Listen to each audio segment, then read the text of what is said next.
Assalamualaikum warahmatullahi wabarakatuh. Halo teman-teman semuanya. Sekarang kita lanjut ke seri ketiga, yaitu perbandingan trigonometri dalam segitiga siku-siku dan perbandingan trigonometri dalam koordinat kartesius.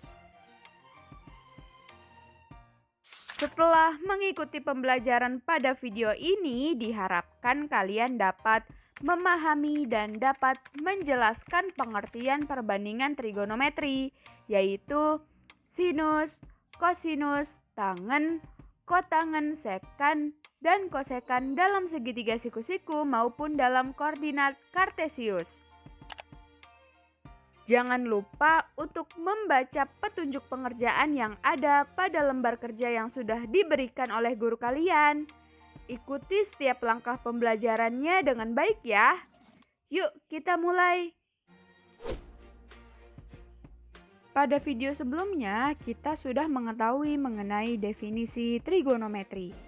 Dan sekarang kita akan mempelajari perbandingan trigonometri dalam segitiga siku-siku dan perbandingan trigonometri dalam koordinat kartesius.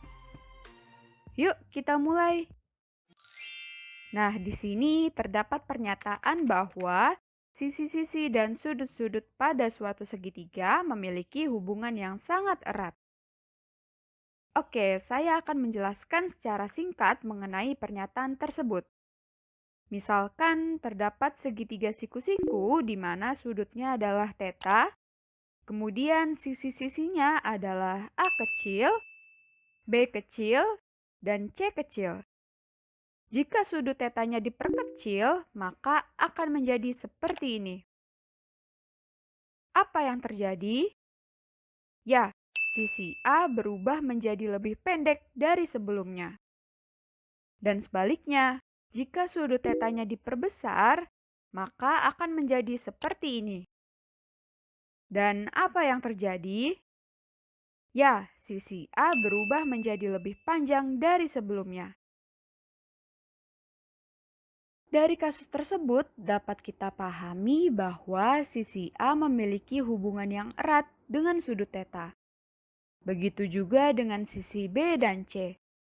Jadi, terbukti pernyataan bahwa sisi-sisi dan sudut-sudut pada suatu segitiga memiliki hubungan yang sangat erat. Oke, kita lanjut untuk mengidentifikasi sisi-sisi yang berada pada segitiga siku-siku. Nah, kita mulai membahas mengenai trigonometri. Kita mulai dari segitiga yang paling sederhana, yaitu segitiga siku-siku. Sama halnya seperti cerita penjahit yang sudah disampaikan pada video sebelumnya, ketika penjahit tersebut hanya menuliskan beberapa data saja mengenai ukuran tubuh Ilham, kemudian ketika penjahit tersebut memberikan data-data yang ia tulis kepada penjahit lain akan mengerti maksud dari data tersebut.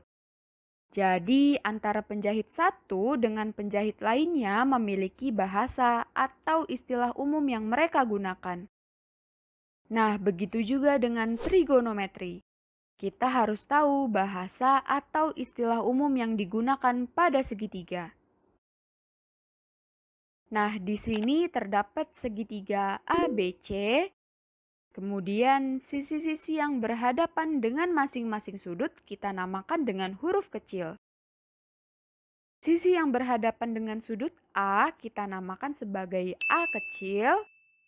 Sisi yang berhadapan dengan sudut B kita namakan sebagai B kecil. Dan sisi yang berhadapan dengan sudut C kita namakan sebagai C kecil. Bisa kita lihat bahwa sisi C memiliki nama istimewa, yaitu hipotenusa atau biasa kita sebut sebagai sisi miring. Sekarang kita akan menamakan dua sisi yang lainnya. Oke, misalkan sudut A kita namakan sebagai sudut theta. Kemudian bayangkan seolah-olah diri kalian yang berada di posisi sudut theta tersebut. Maka sisi B berada di samping kalian. Jadi sisi B akan kita namakan sebagai sisi samping. Loh, bukannya sisi C juga berada di samping kita? Seperti yang sudah kita sepakati sebelumnya, bahwa sisi C memiliki nama istimewa, yaitu hipotenusa atau sisi miring. Jadi, sisi C tidak membutuhkan nama lain. Kemudian, sisi A berada di depan kalian. Maka, sisi A akan kita namakan sebagai sisi depan. Selanjutnya, jika sudut pandangnya kita ubah menjadi di sudut B, misal kita namakan sebagai sudut alfa. Kemudian bayangkan lagi seolah-olah diri kalian yang berada di posisi sudut alfa tersebut. Maka sisi C tetap bernama hipotenusa atau sisi miring. Kemudian apakah sisi A tetap bernama sisi depan? Dan apakah sisi B tetap bernama sisi samping? Nah, jadi istilah sisi depan dan sisi samping itu relatif, bergantung pada dari mana kita melihatnya, atau sudut mana yang kita jadikan sebagai patokan. Nah, pada kasus ini, maka sisi A menjadi sisi samping, dan sisi B menjadi sisi depan. Ketika sisi-sisinya sudah diketahui, sisi-sisi tersebut menunjukkan sesuatu hal mengenai sudut. Dan berlaku juga sebaliknya. Ketika suatu sudut diketahui, sudut-sudut tersebut juga menunjukkan sesuatu hal mengenai sisi-sisi yang ada. Sama halnya seperti penjahit tadi. Ketika penjahit itu mengukur panjang bahu dari Ilham, penjahit juga secara otomatis dapat mengetahui lingkar leher Ilham atau lingkar pinggang Ilham. Jadi dari dua kasus yang sudah dibahas sebelumnya, dapat kita simpulkan bahwa sisi-sisi dan sudut-sudut pada suatu segitiga memiliki hubungan yang sangat erat.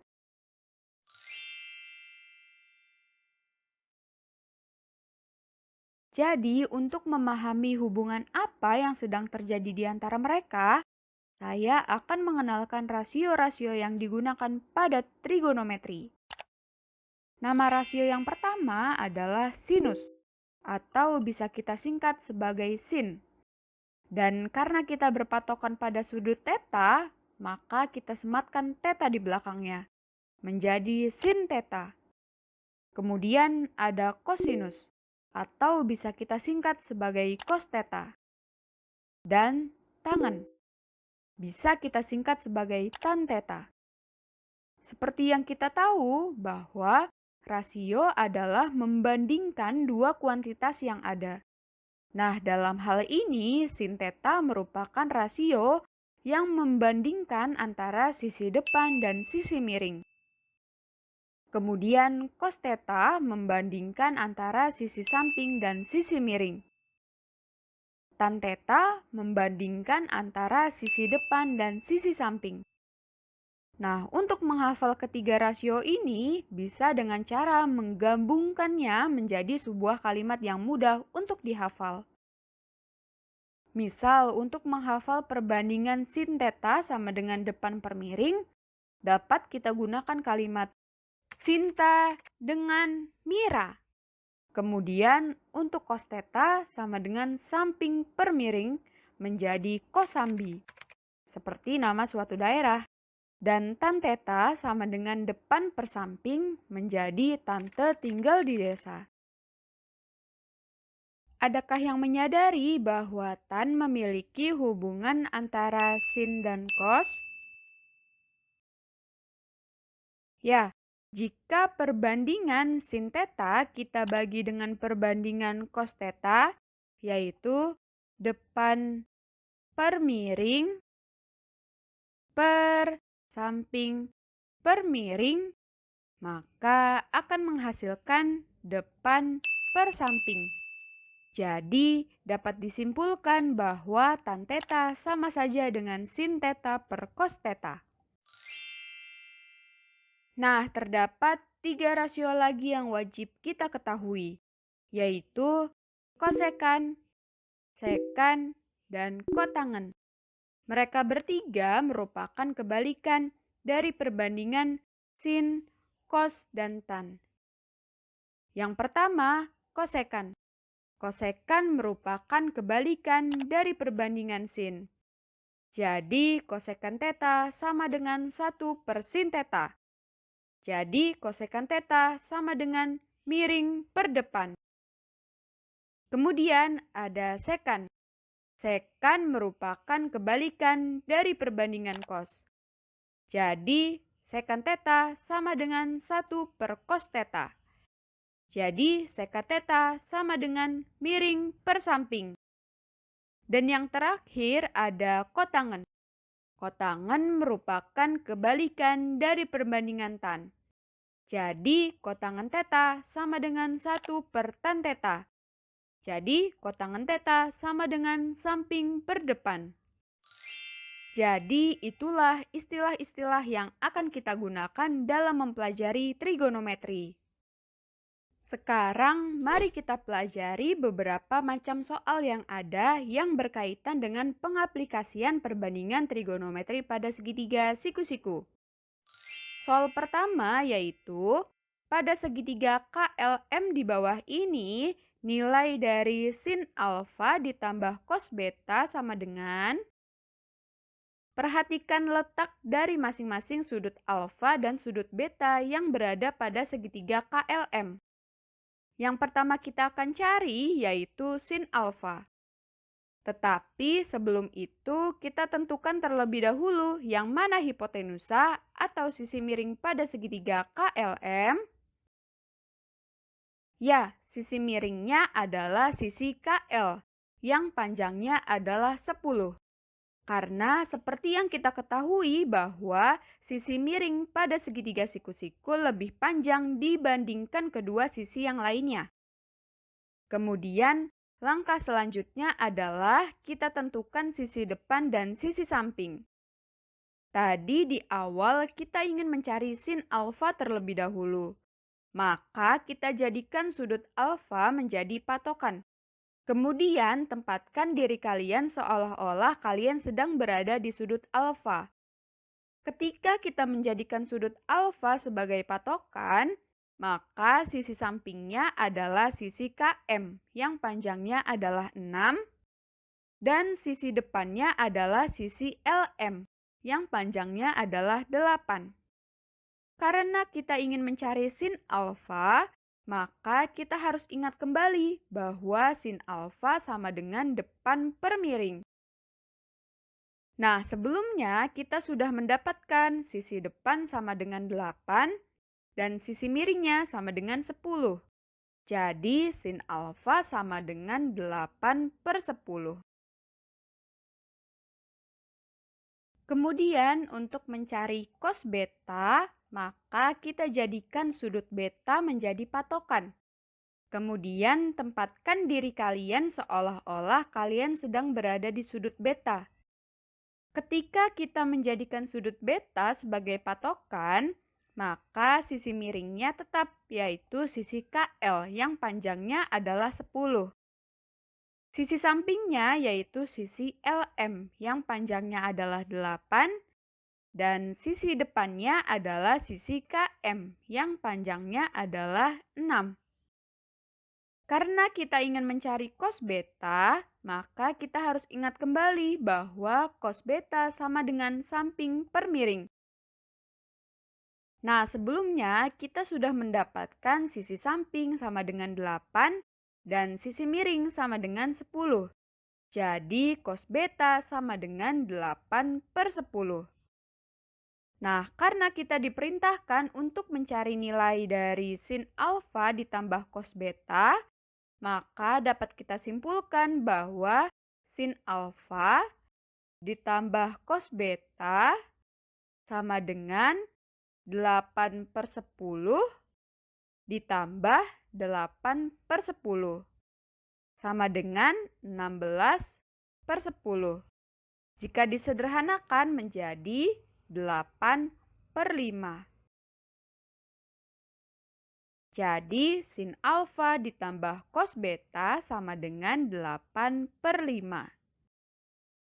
Bagaimana? Apakah kalian sudah memahaminya dengan baik? Jika sudah, yuk kita lanjut ke soal kedua.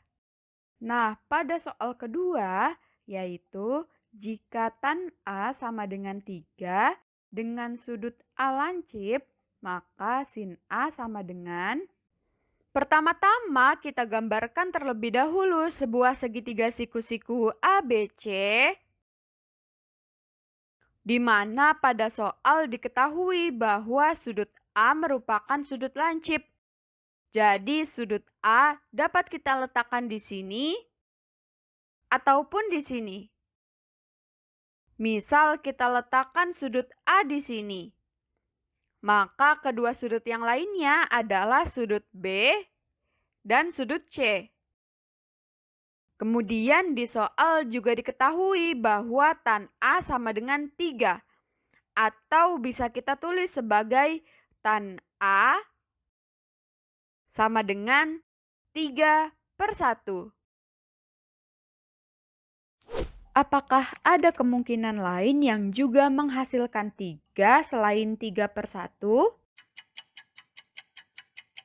Ya, misalnya 6/2 yang juga menghasilkan 3.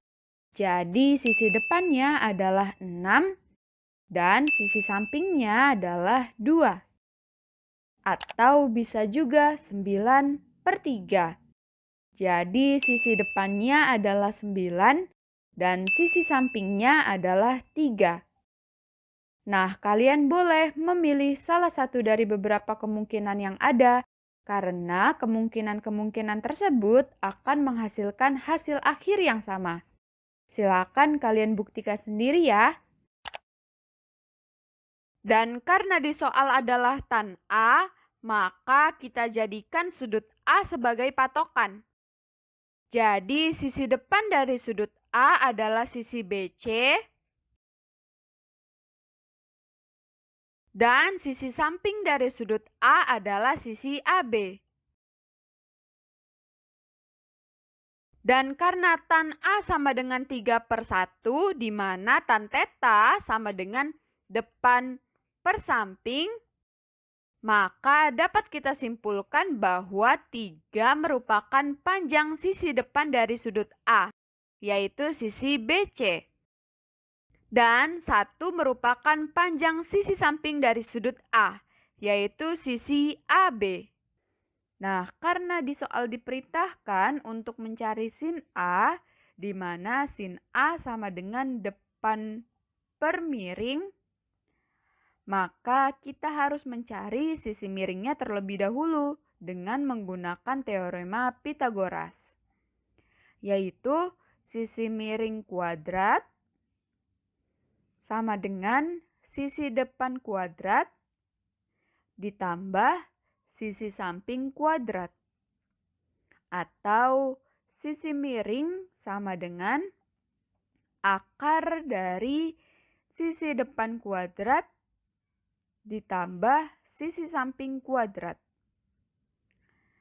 Tadi di awal kita sudah mengetahui panjang sisi depannya sama dengan 3 dan panjang sisi sampingnya sama dengan 1. Sekarang kita substitusi ke dalam teorema Pythagoras. Jadi sisi miringnya sama dengan akar dari 3 kuadrat ditambah 1 kuadrat, yaitu akar 10. Nah, semua sisinya sudah kita temukan. Kemudian kita tentukan sin A. Ingat kembali bahwa sin A sama dengan depan per miring. Tadi kita sudah mengetahui panjang sisi depan sama dengan 3 dan panjang sisi miring sama dengan akar 10. Jadi sin A sama dengan 3 per akar 10. Atau dapat kita rasionalkan bentuk penyebutnya menjadi 3 per akar 10 dikali akar 10 per akar 10, yaitu 3/10 akar 10.